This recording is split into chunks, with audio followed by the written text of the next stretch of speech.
ஸ்ரீ வேதாந்த தேசிகன் யதிராஜ சப்ததியில 5வது ஸ்லோகத்தில் நாதமுனிகளை வணங்குகிறார். நாதேன முனிநாதேன பவேயம் நாதவானகம் யஸ்ய நைகமிகம் தத்துவம் ஹஸ்த ஆமலகதாம் கதம். நாதேன முனிநாதேன பவேயம் நாதவானகம். இதுவரைக்கும் நான் நாதனே இல்லாத தவிச்சிருந்தேன். இப்ப நாதமுனிகளை பெற்றேனா? நாதேன முனிநாதேன நாதவானகம் பவேயம். நான் இப்பதான் நாதனுடையவனா ஆனே. நாதமுனிகளை பெற வரைக்கும் அடி எனக்கு நாதனே இல்லை, அநாதனாக திரிந்து கொண்டிருந்தேன். இப்ப நாதமுனிகள் எனக்கு கிடைச்சிட்டாரோ இல்லையோ. யஸ்ய நைகமிகம் தத்துவம், வேதத்தாலே சொல்லப்பட்ட சிறந்த தத்துவம் பகவான். ஹஸ்த ஆமலகதம் கதம், அதை உள்ளங்கை நெல்லிக்கனி போல நாதமுனிகள் வச்சிருந்தாராம். வேதத்துக்கு உள்ள மறைஞ்சிருந்த பெருமாளை தன் உள்ளங்கை நெல்லிக்கனி போலே படைத்த நாதமுனிகளை வணங்குகிறேன். அவர் அவதரித்தபடியால் தான் அடியே நாதனுடையவனாக ஆனேன் என்று எதிராஜ சப்ததியில் வேதாந்த தேசிகன் ஆச்சரியமா சாதிக்கிறார். இனி நாதமுனிகள் சாதித்திருக்கிற சில ஸ்லோகங்கள் நமக்கு கிடைக்கிறது. ஏன்னா அவர் எழுதின நியாய தத்துவமும் புருஷ நிர்ணயமும் கிடைக்கல, அது பெருத்த நூல்கள், அது கிடைக்கல. ஆனா அங்கங்க விடுதி ஸ்லோகங்கள் அநேகமா இவர்களெல்லாம் தனியன்கள் பண்ணிருப்பா. நாதனுடிகளிடத்திலே ஆரம்பித்து ஒரு ஆச்சாரியனும் ஒரு திவ்ய பிரபந்தத்துக்கு தனியன் பாடுறாளோ இல்லையோ. இப்ப நம்ம குருமுகமனதீத்திய பிராகவேதான சேஷான்னு சொல்றோம், மின்னாறு தடமது வில்லிபுத்தூர்ன்னு பாசுறோம், நீளாதுங்க ஸ்தனகிரி தடி, அன்னவயல் புதுவை ஆண்டாள், பக்தாமிருதம் விஸ்வஜனானுமோதனம், இது போல நிறைய தனியன்கள் இருக்கும் இல்லையோ. இந்த தனியன்கள் எல்லாம் ஆச்சாரியர்கள் தான் பண்ணிருப்பா. அதுல நாதமுனிகள் செய்தது நம்மாழ்வார் விஷயமான ஒரு ஸ்லோகம். யத் கோசஹஸ்ரம் அபஹந்தி தமாம்சி பும்சாம் நாராயணோ வசதி அத்திர சசங்க சக்கரா என்மண்டலம் சுதிகதம் பிரணமந்தி விப்ராக தஸ்மை நமஹ வகுளபூஷண பாஸ்கராய. வகுளபூஷண பாஸ்கரரை வணங்குகிறேன். யாருடைய சூரிய கதிர் போன்ற 1000 பாசரங்களால் உலகில் இருளே நீங்கித்தோ. யத் கோசஹஸ்ரம் அபஹந்தி தமாம்சி பும்சாம், மனிதர்களுடைய இருட்டத்தனையும் அஜ்ஞானமாகிற இருட்டை போக்குமோ. நாராயணோ வசதி அத்திர சசங்க சக்கர, சங்கு சக்கரங்களை தரித்துக் கொண்டு நாராயணன் யாருடைய திருமேனியில் எழுந்தறி இருப்பாரோ அந்த உயர்ந்த மகர்ஷியான வகுளபூஷண பாஸ்கரனான நம்மாழ்வார வணங்குகிறேன். அதை நாதமுனிகள் சாதிச்சிருக்கார். அதே போல திருப்பல்லாண்டு பெரியாழ்வார் திருமொழிக்கு தனியன். குருமுகம் அனதீத்திய பிராகவேதான சேஷான் நரபதி பரிகிருப்தம் சுல்கமாதாது காமஹ சுசரம் அமரவந்தியம் ரங்கநாதஸ்ய சாட்சாத் த்விஜகுல திலகம் தம் விஷ்ணு சித்தம் நமாமி என்று பெரியாழ்வார மாமனாராக கொண்டாடி வணங்கக்கூடிய தனியன். அடுத்து கண்ணுனும் சிறுதாம்புக்கு தனியன். அவிதித விஷயாந்தர ஷடாரேர் உபனிஷதாம் உபகான மாத்திர போக அபிச்சகுணவசாத் ததேகசேஷி மதுரகவி ஹிருதயே மமாவிரஸ்து. இதுல இருந்து ஒண்ணு தெரிஞ்சுக்கணும். நாதமுனிகள் காலத்தில இருந்துதான் தனியன்களே பிறந்தனான்னு சொன்னால், அப்ப ஆழ்வார்கள் காலத்திலிருந்து நாதமுனிகள் காலம் வரைக்கும் பாசுரம் நேரே பாட பெற்றிருக்க வேண்டும். நாம இப்ப தனியனை சொல்லித்தான் பாசுரம் பாடிட்டு இருக்கோம். ஆனா நடுவில் இருக்கிற 3500 வருஷமும் தனியன் இருந்திருக்க முடியாது. ஏன்னா இப்ப கண்ணுன்னு சிறுத்தாம்பை இவர் 12,000 தரம் சொல்லச்சேவே தனியன் இருந்திருக்க முடியாது. ஏன்னா இவர் அந்த 12,000 சொல்லிட்டு அப்புறம் தானே அதுக்கு தனியனே பாடுறார். அவிதித விஷயாந்தர ஷடாரேகே உபனிஷதாம் உபகான மாத்திர போக. நம்மாழ்வாருடைய உபனிஷத்தை பாடுவதிலேயே மெய்சிலிர்த்து போன மதுரகவி ஆழ்வார். அவரை தவிர மறக்கு மற்றொரு தெய்வமே கிடையாது என்ன அந்த தனியன்ல சாதித்தார். அதுக்கே தமிழ் தனியன். கண்ணு சிறுத்தாம்புக்கு தமிழ் தனியன். வேறொன்னு நானறியேன் வேதம் தமிழ் செய்த மாறன் சடகோபன் வன்குருகூர் ஏரங்கள் வாழ்வாமென் நேத்தும் மதுரகவியார் எம்மை ஆழ்வார் அவரே அடர். மதுரகவி ஆழ்வாரை எத்தனை தரம் கேட்டாலும் சரி ஒன்னே ஒண்ணுதான் சொல்லுவாராம், நமக்கு நம்மாழ்வாரே அரண், வேறொன்னு நான் அறியேன், எனக்கு வேற தெய்வம் தெரியாது. வேதம் தமிழ் செய்த மாறன் சடகோபன் வன்குருகூர் ஏறு எங்கள் வாழ்வாம். குருகூரேரான நம்மாழ்வார் தான் எங்களுக்கு வாழ்வு, அவரை தவிர வேறு நிழலே கிடையாது. என்னிருந்த மதுரகவி ஆழ்வாரே நமக்கு புகழ் என்று நாதமுனிகள் தமிழ்ல சாதித்தார். அதே போல திருவாய்மொழிக்கு ஒரு தனியன்.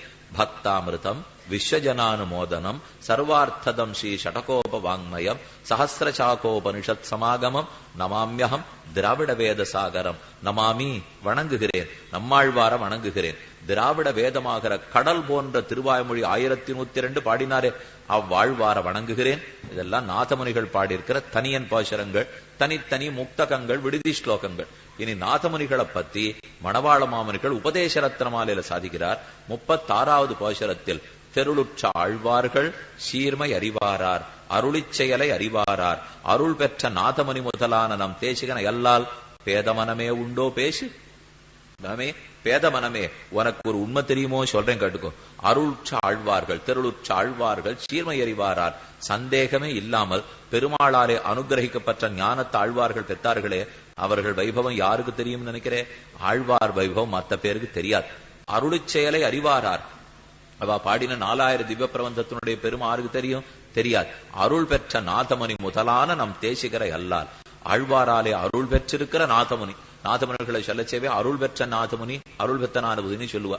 வேற நம்மாழ்வார் இடத்துல நேர அருள் பெற்றாரோ இல்லையோ, அருள் பெற்ற நாதமுனி முதலான நம் தேசிகரை அல்லால் பேத மனமே உண்டோ பேசு.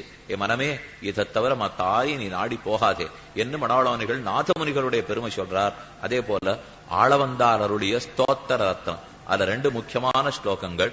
நமோ சிந்தியாத்புதாக்கிருஷ்ட ஞான வைராகிய ராசையே நாதாய முனையே அகாத பகவத் பக்தி சிந்தவே. ஸ்தோத்திர ரத்ன தொடக்கமே இந்த ஸ்லோகத்துலதான். நமஹ, நாதமுனிகளை வணங்குகிறேன். அகாத பகவத் பக்தி சிந்து, ஆழங்காண மாட்டாத பக்தி ஞானம் ஆகியவற்றின் கடல், அவரை வணங்குறேன்னு பாடினார். அகிருத்திமத்த சரணாரவிந்த பிரேம பிரகர்ஷாவதி ஆத்மவந்தம் பிதாமகம் நாதமுனிம் விலோக்கிய பிரசீதம் அத்பிருத்தம் அச்சிந்தயித்வா. பெருமாளை பார்த்து ஆளவந்தார் திருப்பேரனார் பிரார்த்திக்கிறார். நான் யாருன்னு பார்க்காதே, நீ மோட்சம் கொடுக்கவே மாட்டாய். என் பாட்டனாரை பார்த்து எனக்கு முக்தி கொடு. என்னை பார்த்தால் கிட்டாது, அவருக்கு இருக்கிற வைபவத்தை பார்த்து எனக்கு மோட்சம் கொடு என்று பிரார்த்தித்தார். அதே ஸ்ரீ நாதமுனிகளுடைய திருநக்ஷத்திரத்த தனியன் ஜேஷ்ட மாசே து அனூராதே ஜாதம் நாதமுனிம் பஜே யஸ்ரீ ஷடாரேஹே ஸ்ருதவான் பிரபந்தம் அகிலம் குரோஹோ. ஷடாரி என்னும் குருவனிடத்திலிருந்து 4000 பாசுரங்களை யாரொருத்தர் கேட்டு கொண்டாரோ அந்த நாதமுனியை வணங்குகிறேன். ஜேஷ்ட மாசேது அனூராதே, ஆனி மாசம் அனுஷ நட்சத்திரத்தில் அவதரித்தவர். ஜாதம் நாதமுனிம் பஜே யஸ்ரீ ஷடாரேகே ஸ்ருதவான், ஷடாரியான குருவனிடத்திலிருந்து 4000 பாசுரங்களை யார் கற்றாரோ அந்த நாதமுனிகளை வணங்குகிறேன். ஸ்ரீ ஆசிரிமா ராமநாதமுனிகளுடைய வாழி திருநாமம் ஆனிதனில் அனுட்டத்தில் வந்து அவதரித்தான் வாழியே. ஆனிதலனுடத்தில் அவதரித்தான் வாழியே. ஆளவந்தாருக்கு உபதேசம் அருளி வைத்தான் வாழியே. பானு தெற்கில் கண்டவன் சொல் பலவுரைத்தான் வாழியே. பானு தெற்கில் கண்டவன் சொல் பலவுரைத்தான். பானு தெற்கில் கண்டவர் யார்? வினாடி வினா நிகழ்ச்சியெல்லாம் நடத்துறாளோ இல்லையோ, அதுல சட்டுன்னு சொன்னா 10க்கு 10 100க்கு 100. என்னமோ திடீர்னு ஒண்ணு சொல்றாரு, பானு தெற்கில் கண்டவன் தன் சொல்லுரைத்தான் வாழியே. பானு தெற்கில் கண்டவர்கிறவர் மதுரகவி ஆழ்வார். ஏன்னா தெற்க சூரியன் இழுக்க இழுக்கத்தானே அவர் வடக்கேந்து கீழே வந்தார். அப்ப அது மதுரகவி ஆழ்வாருடைய வார்த்தை. பானு தெற்கில் உதித்தவனுடைய சொல்லது மதுரகவி ஆழ்வார் சொல்லு கணினு சிறுத்தாம்பு. அதை 12,000 தடவை சொல்லித்தானே இவர் 4000 பெற்றார். பானு தெற்கில் கண்டவன் சொல் பலவுரைத்தான் வாழியே. பராங்குஷனார் சொற்பிரபந்தம் பரிந்து கற்றான் வாழியே. காணவரத் தாளத்தில் கண்டிசைத்தான் வாழியே. கருணையினால் உபதேச கதியளித்தான் வாழியே. நானிலத்தில் குருவரையை நாட்டினான் வாழியே. குருவரைங்கிறதுதான் குரு பரம்பரை. நானிலத்தில் குரு பரம்பரையை நாட்டி கொடுத்தார் அந்த நாதமுனிகள் வாழி. நலந்திகழும் நாதமுனி நற்பதங்கள் வாழியே. நலந்திகழும் நாதமுனிகளுடைய நல்ல பதங்கள் எப்போதும் வாழட்டும் என்பதோடே நாதமுனிகளுடைய சரித்திரம் முடிவடைகிறது. இனி அடுத்தது உய்யக்கொண்டாருடைய வைபவம், அற்புதமான வைபவம். நம பங்கஜ நேத்ராய நாதஸ்ரீ பாத பங்கஜே ன்யஸ்த சர்வபராய அஸ்மத் குலநாதாய தீமதே. எங்களுக்கெல்லாம் குலத்துக்கு பிரபன்ன குலத்துக்கு நாதனாக இருக்கும் உய்யக்கொண்டார வணங்குகிறேன். திருவள்ளரையில திருவத்தாரம் பண்ணார். நமஹா பங்கஜ நேத்ராய. பங்கஜ நேத்திரன்னா புண்டரீகாட்சரம் இல்லையோ, தாமரை கண்ணன். நாதஸ்ரீ பாத பங்கஜே, ஸ்ரீநாதன் நாதமுனிகள் அவருடைய திருவடி தாமரகையாகவே விளங்கக்கூடியவர். ன்யஸ்த சர்வபராய, ஸ்ரீமன் நாதமுனிகளுடைய திருவடிகளில் தன் ரக்ஷாபரம் அனைத்தையும் சமர்ப்பித்தவர். ன்யஸ்த ஸ்ரீபர சர்வாபராய அஸ்மத் குலநாதாய தீமதே. நம்ம குலத்துக்கே நாதனாக இருக்கும் உய்யக்கொண்டார வணங்குகிறேன். என் அவரை பத்தினது புண்டரீகாட்சர்னு திருநாமம். அந்த சுவாமியை பத்தின சரித்திரத்தை மேலும் அனுபவிப்போம். உய்யக்கொண்டார் மணக்கால் நம்பி வைபவங்கள் நம்ம பார்த்துட்டு இருக்கிறதெல்லாம் 6000 படி குரு பரம்பரா பிரபாவத்தின் படி. அதுல சொல்றார், திருவள்ளையிலே சித்திர மாசம் கார்த்திகை திருநட்சத்திரத்திலே உய்யக்கொண்டார் புண்டரீகாட்சருடைய அவதாரம். 886வது வருஷம். கீழே கொஞ்சம் கணக்கு வச்சுக்கணும் நீங்களா. 823வது வருஷம் நாதமுனிகளுடைய அவதாரம். 917 வரைக்கும் எழுந்தருளி இருந்தார். 93 திருநட்சத்திரங்கள் இருந்தார்னு பார்த்தோம். அந்த சுவாமி அவதரித்து 823 இருந்து இப்ப 886, அப்ப கிட்டத்தட்ட 63 64 திருநட்சத்திரம். அத்தனை நட்சத்திரங்கள் கழித்து சுக்ல மாசம் பிரதமையில், சுக்ல பட்சத்திலே பிரதமை திதியிலே புதன் கிழமையிலே ஜெயத்சேனர் என்கிற நித்திய சூரியனுடைய அம்சமாய் உய்யக்கொண்டார் திருவதாரம் பண்ணுகிறார். 886 929 வரைக்கும் தான் எழுந்தருளி இருந்தார். அப்ப ரொம்ப நாட்கள் இருக்கலேன்னு தெரியறது. ஏன்னா 886 அதுல ஒரு 15 வருஷம், இதுல ஒரு 29 வருஷம், அவ்வளவுதான் அந்த சுவாமி இருந்ததே. 929க்குள்ள திருநாட்டை அலங்கரிச்சுட்டார். அதனாலதான் திருப்பேரனாருக்கு அவராலையும் சொல்ல முடியல. நாதமுனிகள் நம்பி இவரிடத்துல ஒப்படைச்சிட்டு போறார். ஆனா யாமுனாச்சாரியர் வயசுக்கு வரதுக்கு இவரே புறப்பட்டு போயிட்டாரு. அதனாலதான் உய்யக்கொண்டார் மணக்கால் நம்பிகளிடத்துல விஷயத்தை கொடுத்துட்டு கிளம்பி போயிட்டார். இந்த சரித்திரம் அப்பப்ப இந்த கால ஆராய்ச்சியோட நம்ம சேர்த்து பார்த்துக்க வேண்டியதுதான். அனந்தரம் உய்யக்கொண்டாரும் நாதமுனிகள் ஸ்ரீபாதத்திலே ஆசிரயித்த முதலிகளையும் 886 திருவவதாரம் பண்ணினார்.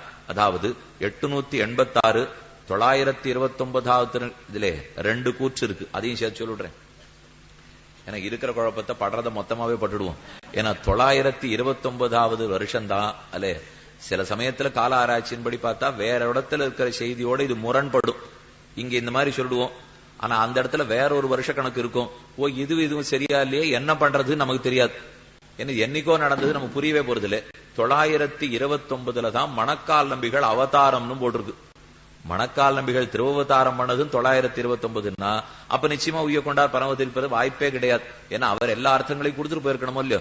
அப்ப அதை தாண்டி இன்னும் பல்லாண்டுகள் இருந்திருக்க வேண்டும் என்னும் முடிவு செய்வதற்கு வாய்ப்புண்டு. உய்யக்கொண்டாரும் நாதமுனிகள் ஸ்ரீபாதத்திலே ஆசிரயித்த முதலிகளையும் கூட்டிக் கொண்டு தரிசனார்த்தங்களையும் திருவாய்மொழி முதலான திவ்ய பிரபந்தங்களையும் அருளி செய்து கொண்டு இருந்தார். உய்யக்கொண்டார் நாதமுனிகளிடத்தில் எல்லா அர்த்தங்களையும் பெற்றுண்டு தன்னுடைய சிஷ்யாளுக்கு சொல்லிக் கொடுத்துட்டே வாழ்ந்து வந்தார். அவரை ஆசிரயித்த முதலிகள் நாதமுனிகளுடைய சிஷ்யர் உய்யக்கொண்டார், உய்யக்கொண்டாருடைய சிஷ்யர் மணக்கால் நம்பிகள். இதை சொல்றார்.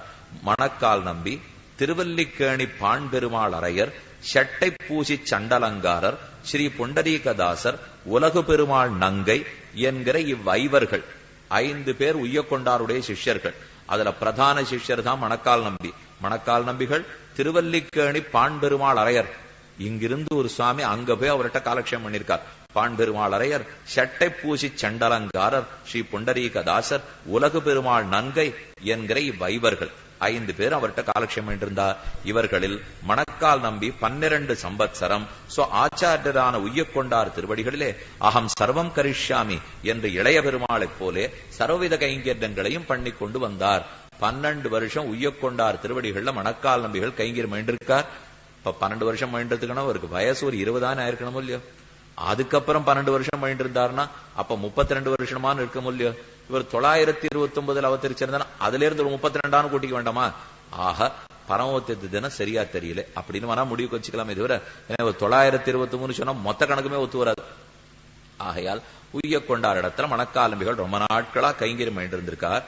உய்யக்கொண்டார் தேவிகளாகிற ஆண்டாள் திருநாட்டுக்கு எழுந்துருள அந்த சுவாமி உயிரோடு இருக்கிறச்சேவே தேவியார் திருநாட்டுக்கு எழுந்துருளி விட்டார். உய்யக்கொண்டாருடைய தர்மபத்தினி வைகுந்தத்தை அலங்கரிக்க அப்போது திருமாளிகை கைங்கரியம் எல்லாம் தமக்கே பரமாய் நடத்தி கொண்டு ஆச்சாரியன் திருமாளிகை கைங்கரியத்தை பார்க்க வேண்டியது சிஷ்யனுடைய பொறுப்பு இல்லையோ. தான் அதை பொறுப்பேற்று நடத்திட்டு இருக்கிறச்சே உய்யக்கொண்டார் பெண் பிள்ளைகள் இருவரையும் நீராட்டி அழைத்து கொண்டுகிற வருகிற வழியிலே உய்யக்கொண்டாருக்கு 2 திருக்குமாரத்திகள். அவ 2 பேருக்கு இப்ப தாயார் இல்லாத குழந்தைகள். அவளை தீர்த்தமாட்டு திருப்ப கூட்டின்னு வந்துட்டு இருக்கார். வர்ற வழியிலே கீழே ஒரே சேரும் சகதியுமா இருந்திருக்கு. குழந்தைகளா இருக்கிறதுனால அவளுக்கு நடக்கிறதுக்கு புரியல. அப்போது தாம் வாய்க்கால் சேராயிருக்க கண்டு அவர்கள் திகைத்து நிற்க, வாய்க்கால் ஒரே சேரா இருக்கே, நாம் எப்படி நடக்க போறோம் அப்படின்னு சின்ன பொண்கள் திகைத்து நிற்க தாம் படியாய் கிடந்து அவர்களை தம் முதுகிலே அடியிட்டு எழுந்துருவித்துக் கொண்டு போக, அப்ப அவரே கீழே படியா இருந்து, குழந்தைகளே என் முதுகல காலை வச்சு வச்சு நடந்து வாங்கோ, என்ன இங்க படுத்துண்டு அங்க போய், அங்க படுத்துண்டு அங்க போய், என்ன ஒன்னொன்னு அடியிட்டு ஆச்சாரிய குமாரத்திகளை அழைத்து கொண்டு போக உய்யக்கொண்டாரும் இச்செய்தியை கேட்டருளி இவர் இப்படி செய்வதே என்று போர பிரீதராய் இவர் உத்தமாங்கத்தை தன் திருவடி தாமர்களாலே அலங்கரித்து அப்ப அதே நேர குழந்தைகள் அழைச்சுன்னு உய்யக்கொண்டார் முன்னாடி போய் நிற்கிறார். என்ன நடந்ததுன்னு ஆச்சாரியன் கேட்கிறார். ஒண்ணுமில்லே, குமாரத்திகளை அழைச்சின்னு வர வேண்டியிருந்தது, அதுக்காகத்தான் கீழே படுத்துன்னு கூட்டின்னு வந்தேன். திரும்பும் என்ன ஆச்சாரியன் சொல்ல திரும்பி முதுக காட்டினா அந்த குழந்தைகளுடைய மணல் பட்ட கால் அப்படியே தடம் பதிந்தா போல இவர் முதுகில் இருக்க, அன்றிலிருந்துதான் மணக்கால் நம்பிங்கிற பெயர் ஏற்பட்டது. ஆச்சாரியனுடைய குமாரத்திகளுடைய தடம் அது இவர் முதுகிலே பொதிந்திருந்ததுனால மணக்கால் நம்பி. இன்னைக்கு லால்குடிக்கு பக்கத்தில் இருக்கிற ஊர் மணக்கால்ங்கிற ஊர், ஒரு சின்ன கிராமம். இப்ப அந்த கிராமத்தினுடைய பேரால இவருக்கு மணக்கால் நம்பின்னு பேர் வந்ததா? இல்ல இவரால மணக்கால்னு பேர் வந்திருக்கணுமா? நிச்சயமா கிராமத்து பேர் முன்னாடி இருந்திருக்க முடியாது. ஏன்னா மணக்கால்ங்கிற பேர் காரணமே இப்பதானே சொன்னேன். மணத்தோட மணல் பட்ட கால் முதுகல பதிந்தாலதான் இவர் மணக்கால் நம்பி. அப்ப இவர் அவதரித்ததுனால அந்த ஊருக்கு மணக்கால்ங்கிற பேர் வந்திருக்கணும். முன்னாடி இப்ப வேற யாரும் அந்த ஊர்ல முன்னாடி பிறந்தவா மணல் கால முதுகல ஒத்துன்றதா தெரியலையே, இவர் தானே ஒத்தின்றதா தெரியுது. அதனால இவருக்கு மணக்கால் நம்பின்னு திருநாமம். இவரால மணக்கால் அந்த ஊருக்கு பேர். லால்குடியிலே திருவவதாரம் பண்ணவர், லால்குடிக்கு பக்கத்துல மணக்கால். அதனால அந்த திவதேசுக்கு பழைய பேர் என்னங்கிறது அடி எனக்கு தெரியாது, அது புஸ்தகங்கள்ல பார்த்தாலும் காணப்படலை. இப்படி மணக்கால் நம்பி என்ன போற பிரீதராய் இவர் உத்தமாங்கத்தை தன் திருவடி தாமர்களாலே அலங்கரித்து உய்ய கொண்டார். தன்னுடைய திருவடிகளை எடுத்து மணக்கால் நம்பியுடைய தலையிலே வைத்து பொன்னடி புடிமூட்டி உமக்கு நாம் செய்ய வேண்டுவதன் என்று கேட்டருள நம்பியும் உற்றேன் உகந்து பணி செய்து உன பாதம் பெற்றேன் ஈதே இன்னம் வேண்டுவதெந்தாய் என்ன அவரிடத்திலே பிரார்த்தித்தார். உய்ய கொண்டார்ட்ட மணக்கால் நம்பிகள் வந்து சேவிக்கிறார். இவர் தன் திருவடி எடுத்து அவருடைய தலையில வச்சுட்டு உமக்கு என்ன வேணுமோ கேளும், நீர் பண்ணிருக்கிற பெருத்த கைங்கரத்துக்கு நான் திரும்ப என்ன செய்ய போறேன். அப்ப அந்த சுவாமி பதில் சொல்றார், எல்லாமே தேவரீர் பிரசாதிச்சுடுத்தே, இனிமே என்ன பிரார்த்திக்க போறே. இதே இன்னும் வேண்டுவதெந்தாய் அம்மா அடியேன் வேண்டுவது இதே. இந்த திருவடி என் தலையில வரணும் தான் இத்தனை நாளா பிரார்த்திச்சிருந்தேன். அதை கொடுத்த பிற்பாடு இனி மற்றொன்றை பிரார்த்திக்க மாட்டோம். எம்மா விட்டு திறமும் செப்பம் நின் செம்மா பாதபர்ப்பு தலைசேர் தொல்லை கைமா துன்பம் கடிந்த பிரானே அம்மா அடியேன் வேண்டுவது இதே. நீ திருவடியே கொடுத்தப்புறம் மோட்சம் கூட நமக்கு வேண்டாம், இதை பிரார்த்தித்துத்தான் இவ்வளவு நாளும் கிடந்தோம் என்று மணக்கால் நம்பிகள் விண்ணப்பம் செய்தார். இப்ப மணக்கால் நம்பி திருவவதாரம் என்னன்னு பாத்துருவோம். அந்த சுவாமி மாசி மாசம் மக நட்சத்திரத்தில் அவதரித்தவர். மாசி மகம் ரொம்ப பிரசித்த உற்சவம். இப்ப வந்துடும். மாசி மகம்னா திருக்கண்ணபுரத்துல திருமலராயன் பட்டணத்துக்கு போய் தீர்த்தவாரி உற்சவம். இதுதான் இந்த தீர்த்தவாரி உற்சவம். மாசி மகன்னால எல்லா பெருமாளுக்கும் தீர்த்தவாரியோ இல்லையோ, அது ரொம்ப பிரதான தீர்த்தவாரி திருக்கணபுரத்திலே. சபரி பெருமாள் திருமலராயன் பட்டணத்துக்கு அது சுமார் விடியற் காலத்தால கிளம்பினார்னா சாயங்காலம் போய் சேருவார். ராத்திரி வேளை ஒரு 12-1 மணிக்கு ஊர்ல இருந்து கிளம்பினார்னா சாயங்காலம் 5 மணிக்கு வெயில் கீழே இறங்கறதுக்கு முன்னாடி கடற்கரையில போய் நீராடி பக்தர்கள் அத்தனை பேரும் சேவிக்க கருடோத்சவம் கண்டருளி உத்பலாவதகே திவ்யே விமானே புஷ்கரேக்ஷணம் சௌரிராஜ மகம் வந்தே சதா சர்வாங்க சுந்தரம். ஏன்னா அற்புதமான உற்சவம் மாசி மக உற்சவம். மாசி உற்சவம் ஒரு உற்சவம், வைகாசி உற்சவம் ஒரு உற்சவம். ரெண்டு இடத்துலயும் திருக்கண்ணபுரத்திலையும் மாசியும் வைகாசியும் தான், ஆழ்வார் திருநகர்லையும் மாசியும் வைகாசியும் தான். ஏன்னா வைகாசி உற்சவங்கிறது ஆழ்வாருடைய திருவவதார உற்சவம். ஆழ்வார் இந்த பூலோகத்தில் அவதரிச்சதே வைகாசி மாசம் விசாக நட்சத்திரம். ஆனா ஆழ்வாருடைய விக்கிரகத்தை எழுந்துருள பண்ணப்பட்ட நாள் மாசி மாசம் விசாகம். அதனால மாசி உற்சவத்திலையும் பிரம்மோத்சவம்னு சொல்லுவா. மேலும் ஆழ்வார்கள் உற்சவத்தை பிரம்மோத்சவம்னு சொல்றதில்லை, பெருமானுடைய உற்சவத்தை தான் பிரம்மோத்சவம்னு சொல்லணும். ஏன்னா பிரம்மா வந்து நடத்துறது பெருமானுக்காக, பெருமானே நடத்தலாம், பக்தர்களே நடத்தலாம், ஆழ்வார்களுக்காக. அதனால இந்த ரெண்டு உற்சவமே முக்கியம். ஸ்ரீபெரும்புதூர்ல போங்க, ரெண்டு உற்சவம் முக்கியம். சித்திர மாசம் திருவாதிரையாக இருந்தால் அது அவதார உற்சவம், அப்பதான் ராமானுஜருடைய திருவவதாரம். அதே குரு புஷ்ய உற்சவம் தை மாசத்துல உற்சவம் வருதே, அதுதான் திருமேனி பிரதிஷ்டை பண்ணப்பட்ட திருநாள். இன்னைக்கு நம்ம ஸ்ரீ ராமானுஜ விக்கிரகத்தை சேவிச்சிருக்கமே, அந்த திருமேனியை ஏறுரள பண்ணது முதலியாண்டானுடைய திருக்குமாரர் கந்தாடை ஆண்டான் அவருக்கு திருநாம். அந்த சுவாமி தான் இந்த ராமானுஜருடைய விக்கிரகத்தை தானுகந்த திருமேனின்னு கேள்விப்பட்டிருக்கீங்க இல்லையோ, அந்த திருமேனியை அந்த சுவாமி தான் எழுந்துருள பண்ணினார். அது குரு புஷ்யோத்சவம். அப்ப ஒரு சமயத்திலையும் ஆழ்வாரோ ஆச்சாரியனோ விபவத்துல எழுந்துருளின நாளையும் கொண்டாடுறோம். அவள் அர்ச்சா திருமேனியா எழுந்துருள பண்ணின நாளையும் கொண்டாடிட்டு இருக்கோம். அத போல இப்பவும் பார்த்தீங்கன்னா வைகாசி மாச உற்சவம் உண்டு, மாசி மாச உற்சவம் உண்டு. அது ஆழ்வார் திருநகர். அடிய இப்ப சொல்லிட்டு மாசி மகத்தில் மணக்கால் நம்பிகள் திருவவதாரம் பண்ணார். 929வது வருஷம் விரோதி வருஷம் மாசி மாசம் மக நட்சத்திரம் சுக்லபக்ஷத்திலே சதுர்தசி திதியிலே குமுதாக்ஷர் அப்படிங்கிற நித்திய சூரியனுடைய அம்சமா திருவவதாரம் பண்றார். என கீழே கஜானனர் நாதமுனிகள் அவருடைய அம்சம்னு பார்த்தோம், ஜெயத்சேனர் உய்ய கொண்டார் அவர் அம்சம்னு பார்த்தோம், குமுதாக்ஷர் மணக்கால் நம்பிகள் இந்த நித்தியசூருடைய அம்சம்னு பார்த்தோம். உய்ய கொண்டாருடைய சிஷ்யர் மணக்கால் நம்பிகள் இருந்துட்டு அவரிடத்துல எல்லா அர்த்தங்களையும் வாங்கினுட்டார். தேவரியர் திருவுள்ளப்படியே தேவரியருடைய திருவடிகளை அடியனுடைய தலையில் சூட்டித்தே இதை தவிர வேற என்ன பிரார்த்திக்க போகிறோம், உம்ம சேவையே வேண்டுவது என்ன, உய்ய கொண்டாரும் உகந்து அந்த உகப்பின் மிகுதியாலே அதீத ஆகத ஞான மாத்மவத்வ பிரகாசகம். இனி சென்ற ஞானம் வரவேண்டிய ஞானம் அனைத்தையும் சர்வ வேதார்த்த விஞ்ஞானம் சர்வ சாஸ்திரார்த்த தரிசனம் அனைத்து வேதங்களும் உட்புகிந்ததாய் எல்லா சாஸ்திரத்த அர்த்தத்தையும் உட்கொண்டிருக்கிற துவயம். திரும்ப திரும்ப இதை சொல்றா. நாம அந்த துவயத்தினுடைய மகாத்மியத்தை தெரிஞ்சுக்கணும். திருமந்திரம்ங்கிறது 8 எழுத்து, துவய மகாமந்திரம்ங்கிறது 6 சப்தங்கள். சரணௌ சரணம் பிரபத்தே ஸ்ரீமதே நாராயணாய நமஹான்னு சொல்றோம் இல்லையோ, ஆச்சாரிய நடத்துல போய் பஞ்சசம்ஸ்காரம் பெற்றுக்கொண்டு துவய மகாமந்திரத்தை பெற்றுட்டோம்னால் அதுதான் நமக்கு சிறந்த ரக்ஷை. எப்பவும் துவயத்தை சொல்லிண்டே இருக்கணுமா. ஜப்தவ்யம் குரு பரம்பரையும் துவயமும். எத்தனை குழப்பங்கள் நமக்கு, எத்தனை கவலைகள், எவ்வளவு பயம். என்ன வாசல்ல போனா பயம், உள்ள வந்தா பயம், நின்னா பயம், உட்கார்ந்தா பயம், பிள்ளை சமயத்துக்கு வந்துட்டாலும் பயம், வராட்டாலும் பயம், எதுக்கெடுத்தாலும் பயம்னா ஒரே வழிதான் இருக்கு, துவய மகாமந்திரம். வேதாந்த தேசிகன் ஆச்சரியமா சாதிக்கிறார். ந வேதாந்தாத்து சாஸ்திரம் ந மதுமதனாத்து தத்துவம் அகிலம் ந சத்வாத்து ஆரோக்கியம் ந துவயவச்சனதா க்ஷேமகரணம். துவயத்தை காட்டில் ஆத்மாவனுடைய க்ஷேமத்துக்கு வேற மந்திரமே கிடையாது என்ன ரகசியஸ்திரய சாரத்திலே துவயாதிகாரத்தினுடைய தொடக்கத்துல சுவாமி சாதிச்சிருக்கார். அதனாலே ஆச்சாரியர்களுக்கு எப்பவுமே தங்க சிஷ்யால் இடத்துல ஒரு ஆதரவு வந்ததுன்னு வச்சுங்க, வா உனக்கு ஒரு சொத்து கொடுக்கலான்னு இருக்கேன்னு கிட்ட கூப்பிடுவா. சரி ஏதோ 10,000 10 லட்சம் கிடைக்க போறது போல் இருக்கு, இவர் என்ன கொடுக்கிறான்னு கிட்டக்க போனா ஒரு தடவை உட்காத்தி வச்சு வலது காதில் துவயத்தை உபதேசிப்பார்கள். இதை நான் பல தடவை கேட்டு இருக்கேன். என்ன பணத்தை போன தடவை கொடுத்ததுக்கா இந்த தடவை வேண்டாம்னு சொல்லிடுறோம். நித்தியமே கொடுத்தாலும் வாங்கி வாங்கி சொருகிக்கிறோமோ இல்லையோ, அதை போல துவயத்தை எத்தனை தரம் கொடுத்தாலும் வாங்கிக்க வேண்டியதா. மறுபடியும் ஒரு முறை மணக்கால் நம்பி தன் சிஷ்யர்களுக்கு உபதேசிக்கிறார். உய்ய கொண்டார் மணக்கால் நம்பிகளுக்கு கொடுத்தது. மானசம் வாச்சிக்கம் பாபம் காயிகம் தத் தத்ரிதா கிருதம். மானசம் வாச்சிக்கம் காயிக்கம் முக்கரணத்தாலும் நம்ம பாபங்களை பண்றோமோ இல்லையோ, திருதா கிருதம் துவய ஸ்மரண மாத்திரேன நாசம் யாச்சி யாத்தி சுனிச்சிதம். துவயத்தை நினைத்த மாத்திரத்தில் சொல்ல மாத்திரத்தில் முக்கரணங்களாலும் செய்த பாபம் ஓடியே போம். அப்படிப்பட்ட மந்திரத்தை உபதேசித்தார். பின்பு சில நாள் கழிந்தவாறே உய்யக்கொண்டார் திருநாட்டுக்கு எழுந்தருளுகிற போதும் அவர் காலம் முடிஞ்சு கொடுத்து உய்யக்கொண்டார் திருநாட்டை அலங்கரிக்கும் போது எழுந்தருளுகிற போது இனி தரிசன பிரவர்த்தகர் ஆவாரார் என்று மணக்கால் நம்பி விண்ணப்பம் செய்ய அப்ப அவர் பிரார்த்திக்கிறார்.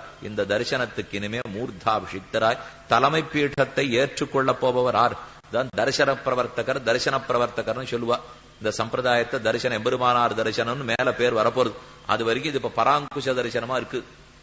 இந்த தரிசனத்தை ஆர் பேணி பாதுகாக்க போறார் என்ன மணக்கால் நம்பிகள் உய்யக்கொண்டாரை கேட்க, இங்குள்ள முதலிகளையும் கூட்டிக் கொண்டு நீரே தரிசனம் நிர்வகிக்க கடவீர், நீரே இந்த தரிசனத்துக்கு அடுத்த ஆச்சாரியனாக இருப்பீர். அப்ப குரு பரம்பரையில் லட்சுமிநாதனும் லட்சுமியும் விஷக்சேனனும் அம்மாழ்வாரும் நாதமுனிகளும் உய்யக்கொண்டாரும் மணக்கால் நம்பிகளும் என்கிற அளவுக்கு வந்திருக்கும். அப்ப உய்யக்கொண்டாருக்கு அடுத்து மணக்கால் நம்பி நீரே தரிசனத்தை நிர்வகித்து போரும். பின்பு சொட்டை குலத்திலரான ஈஸ்வர முனிகள் திருவயிற்றிலே ஸ்ரீமன் நாதமுனிகளுக்கு ஒரு திருப்பேரனார் அவதரிப்பார். உய்யக்கொண்டார் மணக்கால் நம்பிகளுக்கு சொல்றார், சொட்ட குலத்துல உதித்தவர் தான் ஷடமருஷண கோத்திரத்துல திருவவதாரம் பண்ணவர் ஸ்ரீமன் நாதமுனிகள். அவருடைய திருக்குமாரர் ஈஸ்வர முனிகள். ஈஸ்வரகுமாரருடைய திருவயிற்றிலே ஓர் பிள்ளை அவதரிப்பார். அவர்தான் யாமுனாச்சாரியர்னு மேல பேர் பெற போறார். அவருக்கு நீர் அனைத்து சாஸ்திரங்களையும் கற்றுக் கொடுப்பீர். அவதரிப்பர். அவருக்கு யமனைத்துறவர் என்று திருநாமம் சாத்துவித்து தரிசன பிரவர்த்தகராம்படி சகல தரிசன ரகசியார்த்த விசேஷங்களையும் உபதேசியும். அவர் மேற்கொண்டு தரிசனத்தை நன்னா நடத்துகிற அளவுக்கு நீர் தான் உபதேசம் வேணும். நான் செய்ய பெற்றிலேன், நீர் அவரை அனுவர்த்தித்தாகலும் ரகசியார்த்தங்களை உபதேசியும். என்னால் அவரை பார்த்து கொடுக்கறதுக்கு பொழுதில்லை, நான் புறப்பட்டுட்டேன். இப்போ உமக்கு ஒரு வார்த்தை மட்டும் ஜாகிரதைக்காக சொல்லிட்டு போறேன். நீர் அவரிடத்துல போவீர், விஷயத்தை கொடுக்கிறேன்னு சொல்லுவீர். ஒருவேளை அவர் உம்மிடத்தில் ஏற்றுக்கொள்ள மறுக்கலாம். அப்படி இருந்தால் நீர் அவருக்கு சிஷ்யரா இருந்தாலும் சரி, நீர் அவருக்கு விஷயத்தை கொடுக்கணும். என்ன நாதமுனிகளோட சிஷ்யர் உய்யக்கொண்டார் சொல்லிட்டு இருக்கார். அவர் நம்ம கிட்ட சேவிச்சுட்டு பெத்துன்னு போறதை விட்டுட்டு நீர் அவரை அனுவர்த்தித்தாலும் சரி, நீர் அவன் அனுவர்த்திய பின்தொடர்ந்து நீர் போனாலும் சரி. நாம ரத்தனத்தை தேடின்னு போனோமா, ரத்தனம் நம்மள தேடி வருமா? சாதாரணமா ரத்தனமோ மாணிக்கமோ தங்கமோ நாம தான் அதை தேடின்னு போனோம், அது நம்மள தேடின்னு வராது. கொஞ்ச நாள் பாப்பா ஆச்சாரியன் சிஷ்யனை தேடின்னு போகணுமா, சிஷ்யன் ஆச்சாரியனை தேடின்னு போகணுமா? சிஷ்யன் வருவார்னு ஆச்சாரியன் கொஞ்ச நாள் பார்ப்பார். வரலன்னா நம்ம வீட்டுக்கு அவர் வந்துருவார். ஏன்னா வந்துதான் ஆகணும், விட்டே போடும் இல்லையோ. தொடர்பு விடக்கூடாதுன்னா ஆச்சாரியன் தான் பிடிச்சுக்க வேண்டியிருக்கு. பெருமாளே அதுக்கு தான் புறப்பாடு கண்டு விடுறார். நாம வந்து சேவிப்போம் பாக்கிறார். ஒன்னும் வர்றதா இல்லைன்னா அவர் வீதியார வருவானை விருந்தாவனத்தை கண்டோமே என்ன வீதியில எழுதுக்கு எழுந்துள்ளார்னா, அவா இந்த வீதி வீட்டுல இருக்காளா, காலி பண்ணிட்டு போட்டாளா, நம்ம கிட்ட சொல்லிட்டு தான் போனாளா, சொல்லிக்காமலே கடை போட்டாளா, என்ன பெருவாள் ஒரு சொத்து பாத்துக்கணும் இல்லையோ. சொத்து ஜாகிரதையா இருக்கான்னு ராத்திரி தூங்கச்சே கூட திறந்து பார்க்கணும். அது இருக்குன்னா தான் முதலாளி நிம்மதியா தூங்குவார். அதை போல இப்ப இந்த கோயிலை சுத்தி கோதண்டராமருக்கு சொத்து இருக்கு, மாட வீதி இருக்கு, சன்னதி வீதி இருக்கு. அந்தந்த வீதியில ஒத்தொத்தர் வாழ்ந்துட்டு இருக்கா, நித்தியம் வரணும். ஒரு மாசம் 2 மாசம் ஒத்தரும் காணம்னு இருந்தா பெருமாள் குறிப்பு எழுதி விடுவார். இந்த ஸ்ரீராமன் உற்சவத்துல வெளியில போனோம், போய் அவாவா வீட்டுல இருக்காளா இல்லையா. முன்னாடி எல்லாம் தனித்தனி வீடா இருந்தது, இப்ப மாடி வீடா உள்ள பொட்டியா இருக்கு. எங்க யாரு இருக்காள்னே தெரியல. அதுக்குதான் இந்த மாதிரி அவருக்கு கஷ்டம் கொடுக்காம நாம அப்பப்ப போய் சேவிச்சுடணும்னு அர்த்தம். அதுக்கு ஒருத்தர் வேடிக்கையா சொன்னார், நான் ஏன் தெரியுமா போய் சேவிக்கிறது இல்ல, அவர் நம்ம வீட்டுக்கு வர்ற பாக்கியம் கிடைக்கட்டுமேனு தான் நான் போகாத இருந்துட்டேன். ஏன்னா நாங்க போய் சேவிச்சுட்டு இவர் இங்கான வரத்தை நிறுத்திட்டாருனா நாங்க போய் சேவிக்காத இருந்தா பெருமாள் இப்படியெல்லாம் கைங்கரியம் பண்ணி புறப்பாட்டை நாம பாத்துக்க வேண்டாம். அப்ப தாராளமா சேவித்தாலும் பெருமாள் எழுந்துள்ளத்தான் போகிறார். வீதியார வந்து நீர் அவரை அனுவர்த்தித்தாகிலும் ரகசியார்த்தங்களை உபதேசியம் என்று நியமித்தருளி ஸ்ரீமன் நாதமணிகள் திருவடிகளை தியானித்துக் கொண்டு பத்மாசன உபவிஷ்டராய் அணையிலே சாய்ந்தருளி திருநாட்டுக்கு எழுந்துருளினார். அப்ப உய்யக்கொண்டார் மணக்கால் நம்பிகளிடத்துல ஒப்படைச்சுட்டு அவர் தன் ஆச்சாரியன் நாதமுனிகள் திருவடிகளை தியானிச்சுட்டே அவர் பரமோதம் புறப்பட்டார். இத்தால் ஆச்சாரிய ஆக்ஞா பரிபாலனம் அவசியகரணீயம் என்றபடி உய்யக்கொண்டார் திருநாட்டுக்கு எழுந்துருளினபடியை கண்டி மணக்கால் நம்பி உள்ளிட்டார். முதல்கள் எல்லாம் ரொம்ப சோகப்பராய் அவருக்கு வேண்டிய சம்ஸ்காரங்களை பண்ணி முடிச்சுட்டு நம்பியும் உய்யக்கொண்டாரை பிரம்மமேதத்தாலே சம்ஸ்கரித்து திருப்பள்ளி படுத்து மேலும் செய்ய வேண்டும் கிருத்தியங்கள் எல்லாம் செய்தி அருளினார். அவருக்கு பிரம்மமேத சம்ஸ்காரம்னு அடிக்கடி வருது பார்த்தீங்களா? அப்படின்னா பைத்திரிக மேதிகம்னு ஒரு சம்ஸ்கார வகை, பிரம்மமேதம்னு மற்றொரு சம்ஸ்கார வகை. ஒரு பெரிய பிரம்மஜானி இருக்கார், சாஸ்திரம் படிச்சவர்னார். அப்படிப்பட்ட வித்வானுக்கு நமக்கு பண்றாப்புல ஈமச்சடங்குகளை பண்ண மாட்டார். அது ரொம்ப நேரம் பிடிக்கும் பண்றதுக்கு. பண்ணி வைக்கிறதுக்கு முதல்ல வாத்தியார் சுவாமிகள் வேற வேணும். மந்திரமா நிறைய மந்திரங்களா இருக்கும், சடங்குகள் நிறைய இருக்கும். அதுக்குதான் பிரம்மமேதம்னு சொல்லுவது. நம்ம பூர்வாச்சாரியர்கள் எல்லாருக்கும் சமீப காலத்துல இப்ப கூட நடத்தலாம். ஏன்னா அந்த அளவுக்கு ஞானம் பக்தி வைராக்கியம் இருந்ததுன்னா அவசியம் பண்ணி வைப்பா. உய்யக்கொண்டார் திருநக்ஷத்திரம் சித்திர மாசத்தில் கார்த்திகை திருநக்ஷத்திரம். வேதாந்த தேசிகன் சாதிக்கிறார், சுத்த சத்வமயம் சௌரேகே அவதார விவாபரம். எதிராஜ சப்தத்தியில இந்த ஸ்லோகம் வருது. சுத்த சத்தமயமான மணக்கால் நம்பிகளை உய்யக்கொண்டார வணங்குகிறேன். எப்போதும் சத்துவகுணத்தோட வெளுத்து இருக்கிறவர். சௌரேகே சௌரி பெருமாளுடைய என்ன, இந்த சுவாமி சௌரி பெருமாளுடைய அவதாரம் விவாபரம். சௌரி பெருமாளே திரும்ப வந்து பிறந்தாரோ என்று கொண்டாடுற அளவுக்கு இருந்த உய்யக்கொண்டார வணங்குகிறேன். உய்யக்கொண்டார் காலம் முடிந்தது. அடுத்து மணக்கால் நம்பி உய்யக்கொண்டார் திருநக்ஷத்திரம் சித்திரையில் கார்த்திகை, மணக்கால் நம்பி திருநக்ஷத்திரம் மாசி மாசத்தில் மக நட்சத்திரம்னு பாத்துட்டோம். இப்ப நடுவுல 2 பேரை பத்தி சொல்றேன்னு விண்ணப்பம் பண்ணியிருந்தேனே. திருக்கண்ணமன்றை ஆண்டான் வைபவம் என்ன, குருகைக்காவலப்பன் வைபவம் என்ன, அவர் நாதமுனிகளுக்கு நேர் சிஷ்யாள். இப்ப இந்த இடத்துல அவளை பத்தி பார்த்துட்டா தான் உண்டு. ஏன்னா இதற்கு அடுத்து இப்ப ஆளவந்தார் வைபவம் வந்துரும். மணக்கால் நம்பிகள்னு சொன்னாலே அவருக்குத்தான் ஆளவந்தாரோட தொடர்பு. ஆளவந்தார் யாமுனாச்சாருடைய திருவதாரம் ஆடி மாசம் உத்தராஷாடா நட்சத்திரத்தில். அதை மேல பார்ப்போம். இப்ப நாம பார்க்க வேண்டியது உய்யக்கொண்டார் அவருடைய ஜீவதசையிலே மணக்கால் நம்பிகளுக்கு சகலார்த்தங்களையும் உபதேசித்தார். அதற்கப்புறம் மணக்கால் நம்பிகள் தன்னுடைய சிஷ்யருக்கு உபதேசம் பண்ணி கொண்டு வருகிறார். இந்த இடத்துல சில ஐதிக்கியங்கள்லாம் காட்டப்பட்டுள்ளன. அது என்னங்கிறத மட்டும் விண்ணப்பம் பண்றேன். மேலேகத்தாழ்வார் கீழேகத்தாழ்வார்னு 2 பேரை பத்தி பார்த்தோம் இல்லையோ, அவர்களை பத்தி சில சரித்திரம். ஏன்னா வேதாந்த தேசிகன் அவளை பத்தி ஒரு பாசுரத்துல சாதிக்கிறார். தேசிகன் அருளிய குரு பரம்பரா சாரத்தில் இருக்கிற கடைசி பாட்டு. குரு பரம்பரா சாரம்ங்கிறது இந்த குரு பரம்பரையை பற்றி அந்த சுவாமி சொல்லுவார். அதிலே காலம் வலம்புரியன்ன நற்காதல் அடியவர்க்கு தாளம் வழங்கி தமிழ்மறை இன்னிசை தந்த வள்ளல் மூளும் தவநெறி மூட்டிய நாதமுனி கடலே நாளும் தொழுதெழுவோம் நமக்கார் நிகர் நானிலத்தே. இந்த நானிலத்தில் நமக்கு நிகரானவர் இல்லை. நாதமுனிகளுடைய திருக்கடலை நாம பணிந்திருக்கிறோம். அவர் பெருமை என்ன? காலம் வலம்புரியன்ன நற்காதல் அடியவர்க்கு. காலம் வலம்புரின்னு 2 வாத்தியங்கள் இல்லையோ. ஒரு ராஜா எழுந்துள்ளார்னா ஒரு பக்கம் காளவாத்தியம் வாசிப்பா, வலம்புரி வாசிப்பா. அது போல காலம் வலம்புரிய போல மேலையகத்தாழ்வாரும் கீழையகத்தாழ்வாரும் நாதமுனிகளுக்கு உறுதுணையாக இருந்தார்கள். தாளம் வழங்கி தமிழ்மறை இன்னிசை தந்த வள்ளல். அவ 2 பேருக்கும் தாளத்தை வழங்கினார், தமிழ்மறை இன்னிசையாக கொடுத்தார் நாதமுனிகள். இவ்விடத்தே வரதாச்சாரியர் கிருஷ்ணமாச்சாரியர் அவ 2 பேருக்கும் திருநாமம்னு சொன்னேன். அதுல வரதாச்சாரிய சுவாமி தான் ஸ்ரீதர யோக அப்தின கடல். ஸ்ரீதரனை பத்தின யோக சாஸ்திரமே இருக்கிற ஒரு கடல் என்ன ஒரு நூல் எழுதினார். கிருஷ்ணமாச்சாரிய சுவாமி ஸ்ரீதர யோக கல்பத்தரு. கல்பத்தருன்னா கல்பக விருட்சம். கல்பக விருட்சம் கேட்டதையெல்லாம் கொடுக்கிறோமோ இல்லையோ. அப்ப ஸ்ரீதரனை பத்தின யோகமே ஒரு கல்பக விருட்சம் போல இருக்கும் புத்தகம் என்ன அவர் ஒரு நூல் எழுதினார். அதுக்கப்புறம் வரதாச்சாரிய சுவாமிக்கு நிர்மலதாசர் அவதரித்தார். அவர் நாதமுனிகள் எழுதின யோக சாஸ்திரத்துக்கு விருத்தி கிரந்தம் அந்த சுவாமி எழுதினார். நிர்மலதாசருக்கு ஞானவராகர்னு அவதரித்தார். ஞானவராகர்ங்கிற ஆச்சாரியன் தான் நாதமுனிகள் சாதித்த யோக சாஸ்திரம்ங்கிற கிரந்தத்துக்கும் பதஞ்சலி யோக சாஸ்திரம் இருக்கும் இல்லையோ, இந்த 2த்துக்கு இருக்கிற ஐக்க கண்டம். இந்த 2 எப்படி ஒத்து போறது? ஐக்க